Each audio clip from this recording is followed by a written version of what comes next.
I've said this to you several times, sometimes in jest, sometimes serious, that if this doesn't work out, you should have a front office job in sports because that stuff fascinates you so much.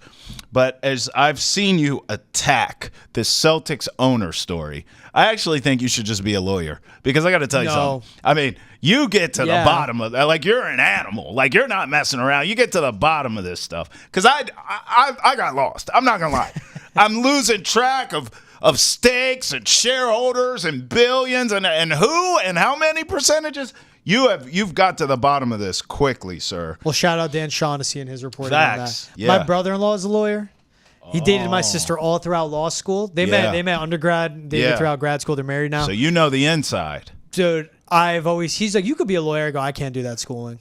Oh, the school aspect. The one thing, I love confrontation. I got no problem with that. So I'd like being a lawyer for that. Don't I know it? Deal with it every day. You know, for more from George and I, check us out on Foxborough Rush. All those press conferences I was in with Bill Belichick. Yeah, that's right. Yeah, you would ask follow-ups, so you weren't scared. Where we talk all things Patriots. Check us out on Nesson's YouTube, Facebook, Twitch, wherever you get your podcasts. And make sure you follow us on all your social media accounts for all of our best content while we're talking Patriots, GB. Did you see? I have not watched the newest episode of Hard Knocks, but I know you did. And I did see the clip circulating where the Giants brought in Drake Maye during the pre-draft analysis, if you will, and all the interviews. And they were just trying to get him all jammed up with play calling. Brian Dable was doing the interviewing, all kinds of play calling. Go draw this up on the board, recite this, recall this play. And Drake Maye nails it. I saw another clip with Jaden Daniels, who the Commanders ended up taking before Drake, where he did fine, but he didn't do as good as Drake Maye did. So now, apparently in this episode, which you can explain to me, but I guess the Giants were trying to trade up to get Drake Maye, and obviously that was not going to happen because the Patriots took him. Yeah, it was. You see them going through these quarterback interviews, and then it cuts to Joe Shane talking to Elliott Wolf up in his suite. So this is what happens at the Combine, too. All these guys hang out. A lot of insider info and a lot of deals are made. And basically, they were so blown away by Drake Maye in his interview, which he did fantastic in. Yeah. Where Brian Dable throws a play call his way. He repeats it right back to him. Then he asks some questions, basically quizzing him, asked him what Tundra stands for, and Drake Maye knew it right away. He's like, that's 2 under, knew in this defense what to do with a throw and all that. Was just very confident, drawing it up, repeating it back to him. And it was him and Dable going back at it, which, again, I said it to you. I'm like, when they get into the draft evaluation, it's going to be fascinating. Yeah. Him and Dable, you see the genius of Dable, but then you see the retention and the way Drake Maye absorbs it. Sure. And then it cuts to Joe Shane talking to Elliott Wolf. Look. You don't have to tell us your full plan. But if you're going to move from 3, give us a heads up. Basically, Joe Shane saying, if you're going to trade back from 3, let us know. We want to at least make you an offer. Yeah. And that was because of Drake. Wow. And to the point of Jaden Daniels, you see the confidence from Drake Maye, where the question with him was his literal delivery. It's a longer windup than Jaden Daniels. His footwork, but that's fixable. And I've said it, to me, it's his processing. Processing is being on the field, but his IQ as a player was never in question. What got me was Dable doing the same thing with Jaden Daniels, like flipping a lot of stuff around. Trying to trick him, right? And then he goes, okay, we do this. Everything's flipped. Here's a coverage. What do you do? And Jaden Daniels goes, throw a touchdown. And Dable's like, I like that answer, but I saw that. I'm like, that's not a good answer. Right. He didn't know the answer. Exactly. So your default is throw a touchdown, which is not a terrible default, by the way. It didn't appear. Look, I didn't watch the episode, so what the hell do I know? But the clip I saw, it didn't seem like Jaden Daniels did terrible or struggled. It just seemed like Drake Maye did better, quite frankly. But look, at the end of the day, George, like, you know, anyone can go up there and draw plays on a whiteboard.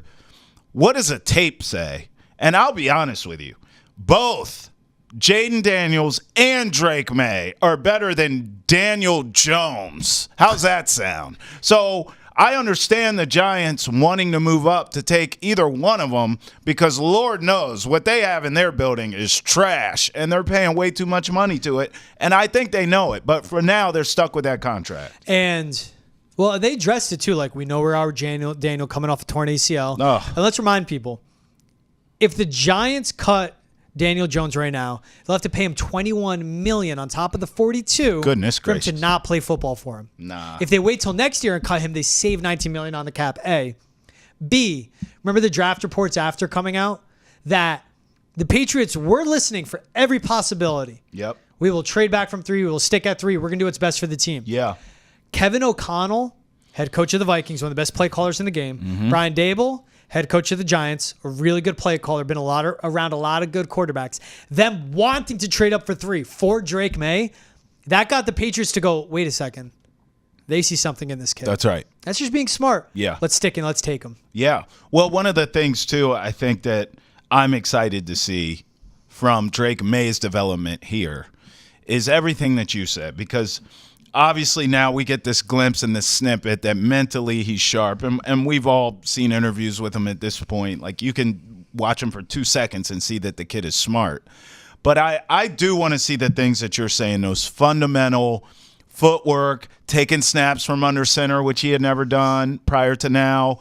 Those small nuanced things that Drake Maye needs to develop. I'm looking forward to that because I personally don't believe it takes forever for those things to come around. I still contend that we're going to get all kinds of stories out of training camp, we'll see flashes in preseason that Drake Maye is more ready than some of us think to play sooner than some of us think.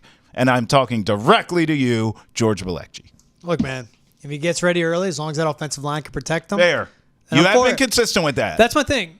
You I don't want mind him if to he regress. comes in I early. don't want him to regress. Right. That's fair. Because then they're in the same place in 3 to 4 years. You've been consistent with that. You know what? Watching that, though, you know what I can't wait for? What? When Hard Knocks comes to New England. Oh. Come on.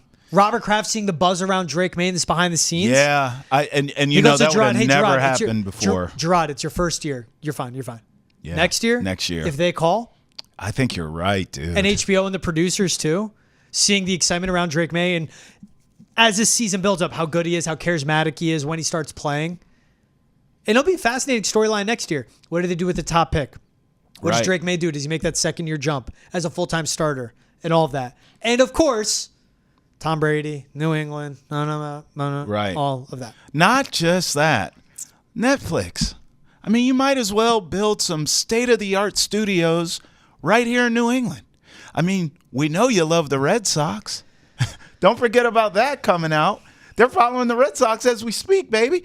And then you could do Hard Knocks on the Patriots next season. They pivot and do quarterback season 2 with Drake Maye. With Drake Maye in it. Something's going to come the Patriots' way. Come on, Netflix. It's an evolution of baby. Belichick gone. They're going to open up either way. Robert Kraft knows what he's doing. Absolutely. And Jonathan Kraft and Robin Glazer. I always have to work those names in, too. Facts. You always got to get that in there. All right.